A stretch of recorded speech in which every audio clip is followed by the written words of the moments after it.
ಸರ್ಕಾರವನ್ನು ಒತ್ತಾಯ ಮಾಡ್ತಾ ಇದ್ದೀವಿ.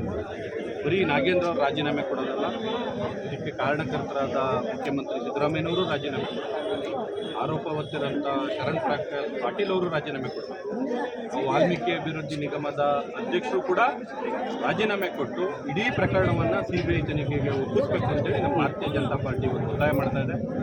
ಇವತ್ತೇನು ಸ್ವಯಂ ಘೋಷಿತ ಅಹಿಂದ ನಾಯಕ, ಏನು ಅಲ್ಪಸಂಖ್ಯಾತರ ಹಿಂದುಳಿದ ದಲಿತರ ಪರವಾಗಿದ್ದೀನಿ ಅಂತ ಹೇಳ್ಕೊಳ್ಳೋಂಥ ಸಿದ್ದರಾಮಯ್ಯನವರು ಇವತ್ತು ಆ ಅಹಿಂದ ಪದದಲ್ಲಿ ಬರೀ ಆ ಸಿದ್ದರಾಮಯ್ಯ ಅಂತೇಳಿ ಇಟ್ಕೋಬೇಕು ಅಂತೇಳಿ ನಾವೆಲ್ಲರೂ ಒತ್ತಾಯ ಮಾಡ್ತೀವಿ. ಕಾರಣ ಹಿಂದುಳಿದ ಪರವಾಗಿರುವಂಥ ಸರ್ಕಾರ ಇದಲ್ಲ, ದಲಿತವಾಗಿ ಪರವಾಗಿರುವಂಥ ಸರ್ಕಾರ ಇದಲ್ಲ.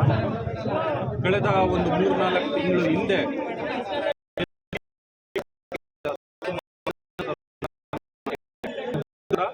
ಇವ್ರ ಗ್ಯಾರಂಟಿ ಅಲ್ಲಿ ದಲಿತ ವಿರೋಧಿ ಸರ್ಕಾರ ಅಂತೇಳಿ ಅವರು ಪ್ರೂವ್ ಮಾಡಿದ್ದಾರೆ.